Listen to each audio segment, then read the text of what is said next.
Loan নিয়ে কেউ হয় কোটিপতি আর কেউ হয় পথের ফকির। পার্থক্যটা কোথায় জানেন?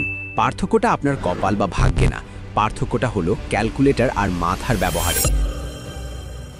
আজকের ভিডিওতে আপনি জানতে পারবেন ধনীরা আসলে কিভাবে লোন নিয়ে আরও ধনী হয়, আর আমাদের মতো সাধারণ মানুষ কেন লোন নিয়ে নিঃস্ব হয়ে যায়।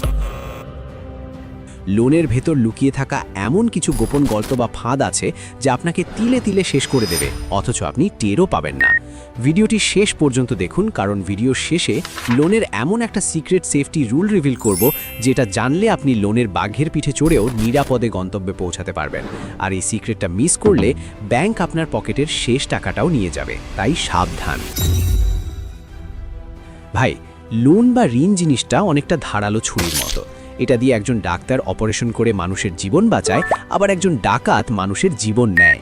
সমস্যা ছুরির না, সমস্যা হলো ওটা কার হাতে আছে আর কিভাবে ব্যবহার হচ্ছে। ধনীরা লোনকে বলে ওপিএম বা আদার পিপলস মানি, মানে অন্যের টাকায় পোদ্দারি। তারা ব্যাংকের টাকায় ব্যবসা করে হাজার কোটি টাকার মালিক হয়, আর আমরা লোন নেই অভাব মেটাতে গিয়ে, আর সেই লোনই আমাদের অভাবের কারণ হয়ে দাঁড়ায়।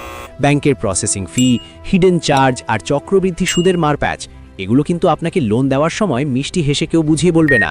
সিগনেচার করার পর যখন টের পাবেন তখন দেরি হয়ে যাবে। আসুন একদম আমাদের আশেপাশের বাস্তব জীবন থেকে একটা উদাহরণ দেই। আমাদের গল্পে দুই বন্ধু, আবেগী আনিস আর হিসাবি হাসান, দুজনেই ঠিক করলো তারা ব্যবসা করবে। আনিস ভাবলো চাকরি আর ভালো লাগে না, লোন নিয়ে একটা হার্ডওয়্যার আর স্যানিটারির দোকান দেব, মহল্লায় ভাবই আলাদা হবে। সে ব্যাংক থেকে 10 লাখ টাকার একটা লোন নিল, সুদের হার 10%, মেয়াদ 5 বছর।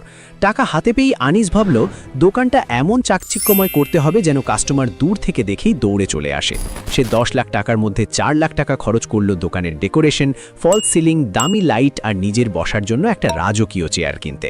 আনিসের চিন্তা ছিল পাশের দোকানের মজনু ভাই কি ভাববে, আত্মীয় স্বজন এসে যদি দেখে সাধারণ দোকান তাহলে তো ইজ্জত থাকবে না, এই লোকে কি বলবে, এই রোগটাই আনিসকে শেষ করে দিল।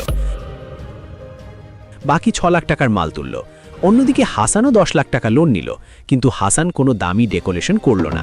সে বলল দোকান সুন্দর দিয়ে কি ধুয়ে পানি খাবো, আমার দরকার মাল। সে সাধারণ র্যাক বানিয়ে 8 লাখ টাকার মাল বা ইনভেন্টরি কিনল। তাছাড়া বেশি মাল কেনার কারণে হাসান মহাজনের কাছ থেকে পাইকারি দরে ডিসকাউন্টও পেল, মানে লোন নেওয়ার শুরুতেই সে লাভের খাতায় নাম লেখালো। ব্যবসার নিয়মই হলো কেনায় লাভ করতে না পারলে বেচায় লাভ করা কঠিন। আর বাকি 2 লাখ টাকা সে ব্যাংকের আলাদা একটা অ্যাকাউন্টে রেখে দিল, ব্যাকআপ বা ইমার্জেন্সি ফান্ড হিসেবে। এবার খাতা কলমের নিষ্ঠুর হিসাবটা দেখুন, যেটা আনিস লোন নেওয়ার আগে করেনি। 10 লাখ টাকার লোন 10% সুদে 5 বছরের জন্য নিলে প্রতি মাসে ব্যাংকে কিস্তি বা ইএমআই দিতে হবে প্রায় 21,250 টাকা।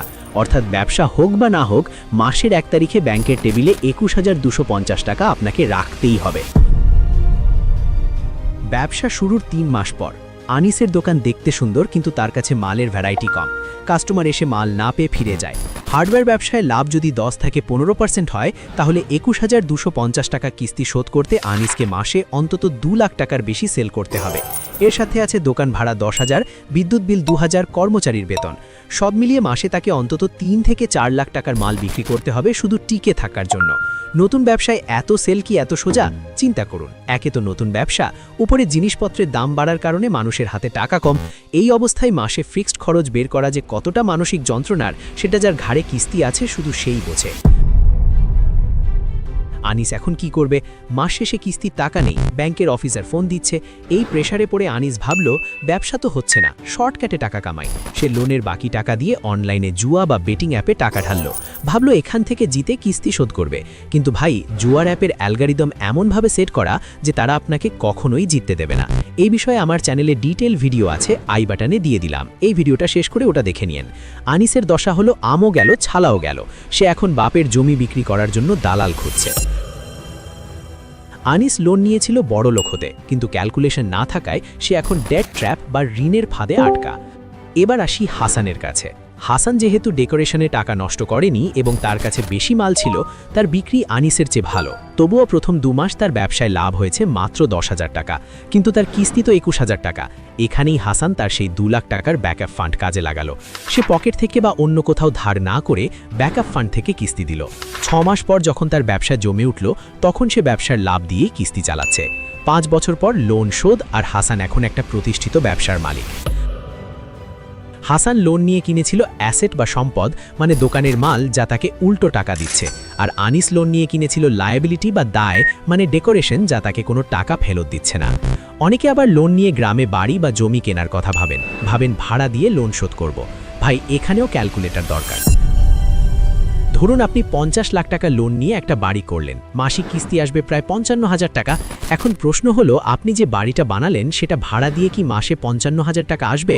গ্রামে বা মফস্বলে 20,000 টাকা ভাড়া পেতেই ঘাম ঝরবে, বাকি 35,000 টাকা আপনাকে প্রতি মাসে নিজের পকেট থেকে দিতে হবে।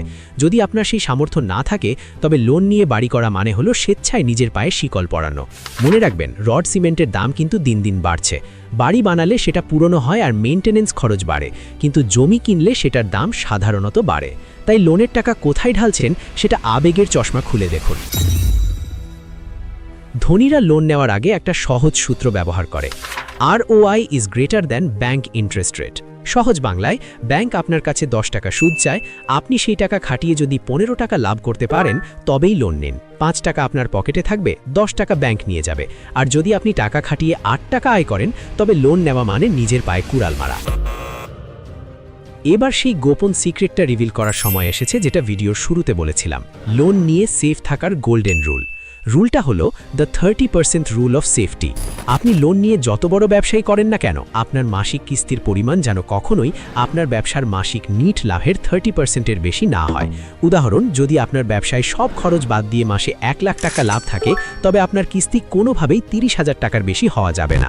যদি এর বেশি হয়, তবে যে কোনো ছোটোখাটো বিপদ, অসুস্থতা বা ব্যবসায় মন্দা এলেই আপনি দেউলিয়া হয়ে যাবেন। ব্যাংক ম্যানেজাররা এই রুল জানে, কিন্তু আপনাকে বলবে না, কারণ তারা চায় আপনি বেশি লোন নিন আর সুদ গোনেন। লোন কোনো ভিলেন না যদি আপনার হাতে ক্যালকুলেটর থাকে, আর লোন জমদূত যদি আপনি আনিসের মতো আবেগের বশে চলেন। নিজের সামর্থ্য বুঝুন, মার্কেট রিসার্চ করুন, তারপর ব্যাংকে যান। মনে রাখবেন, ব্যাংকের কলম দিয়ে সাইন করার আগে আপনি রাজা, সাইন করার পর আপনি তাদের শর্তের গোলাম।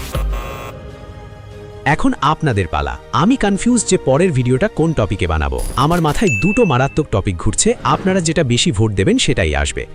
অপশন 1, লোন অ্যাপের ভণ্ডামি। প্লে স্টোরের লোন অ্যাপগুলো কিভাবে মিষ্টি কথায় লোন দিয়ে পরে আপনার কন্ট্যাক্ট লিস্ট হ্যাক করে, ব্ল্যাকমেল করে এবং জীবন অতিষ্ঠ করে তোলে, তার পুরো নারী নক্ষত্র ফাঁস দেখতে চান?